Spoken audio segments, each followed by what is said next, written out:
Derek Clark, UK Independence Party MEP. First of all, let's start off with the problem here. Why don't British hauliers from your region, get a level playing field compared to their European neighbours?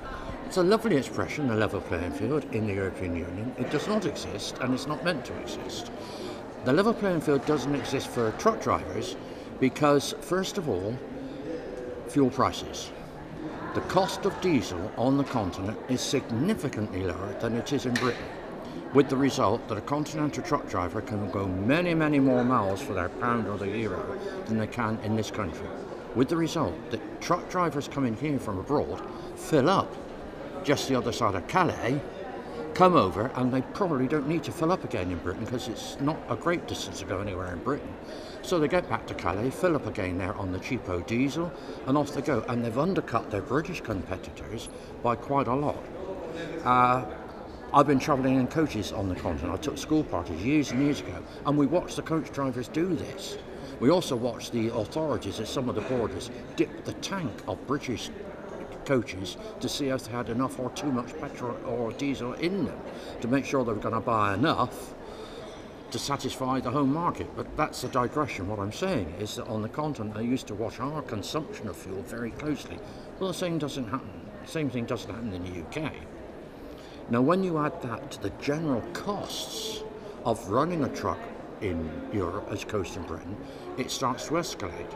You see, all the motorways in Britain, all the roads everywhere, apart from one or two, like the Dartford crossing and the M42 bypass for Birmingham, all our motorways otherwise are free. But on the continent isn't the case. They're free in Belgium and Germany, but not in France, Italy, Spain, Portugal, Germany. You've got to pay, and it's quite a lot. I've driven a car on the continent. I know how much it costs a car, and a truck is more, which makes an even greater cost rise for the British driver abroad compared to the continental driver. Now, it must be 2 years ago this was brought to my attention, and I rang up a haulage firm in the East Midlands. I can't remember where exactly. And he told me, I picked him out of Yellow Pages because it said British and continental journeys, whatever. And he said, well, actually, the continental bit is more or less died for us because of all these cost rises. And he quoted the example that for us to take a truck from here to, say, Frankfurt, full up and come back empty, would cost about £1,000. Continental guys can now do it for £750. So, of course, he's completely undercut, not worth their while, and that's going to happen to all British hauliers. And so we're taking the livelihoods away from British haulage companies. I mean, do you obviously do feel that this is enough to actually sort of cut off business for those hauliers in your region? Do you think it's enough to actually drive them out of the market? Yes, of course it is. How can you do this cost differential of £750 as against £1,000? It's just unsustainable, to use an EU word. And what has to happen, I believe, is that continental trucks coming here should have to pay to use our motorways, not per mile. They must pay on entry and have some kind of token stuck inside the windscreen, which will last them for so long. As I said, I've driven a lot on the continent. If you take your car into Switzerland on a motorway, you have to pay a fee. When we last went in with a car and caravan up, it was £16, I think, each, the car and the caravan. What they do is they stick a vignette inside your windscreen. You can't get that off without ruining it, so you can't transfer it to another car. But the thing is, the Swiss are very, very cunning and very helpful in a way. That vignette lasts free the rest of that calendar year and the following month of January.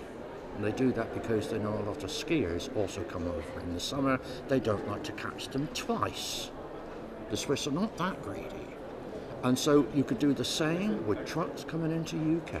You could charge them whatever you like, £500, say, for a vignette in their screen to last for the whole year. And would you, as we are, I know that you don't want the UK to be part of the European Union, Quite. but as a member of the European Union, is it not the case that we're not allowed to make a charge like that purely on continental trucks because that would discriminate compared to UK trucks? They probably would kick up. But why shouldn't we do it? It's about time Britain stood up for itself. The quid pro quo to that is, okay, so a British driver going abroad, when he gets onto a péage motorway in France, he should simply say, you don't pay on our British motorways, I'm not going to pay on yours. And see how they like that. Of course, they wouldn't get away with it, but I think it would raise the temperature and we might get something done. The only way you'll get anything done with these people is to make a stand and fight your corner. And it's about time British hauliers fought their corner. What about the British government? Would you like to see them reduce the tax on diesel in line with continental countries? Absolutely. I cannot begin to understand why diesel's more expensive because of the tax than petrol. Now, I don't believe in global warming as happening at the hand of man and CO2 emissions. I know that's a load of rubbish, but the government believe it. So why do they charge more for a fuel which produces less CO2 per mile than petrol? I don't understand it. They should be reducing the tax on diesel to promote the sale of diesel for ordinary cars and other vehicles as well as buses and trucks. I just can't begin to understand it. And should they be looking at other European countries and trying to come into line with the tax on diesel? I don't think we should come completely in line, but if they did a sensible reduction, it would be close enough not to worry. I don't believe in trying to impose different things on different countries, but once we make it clear to continental drivers they've got to pay a tax to use our motorways, then they will accept, surely, a certain amount of give and take on the price of diesel. After all, if we reduce the price of diesel in this country, a continental truck driver will be less inclined to fill up at Calais, will be more inclined to drive a bit further in the UK, and perhaps fill up here to our advantage. At the moment, we're cutting off our nose to spite our face. It's ridiculous.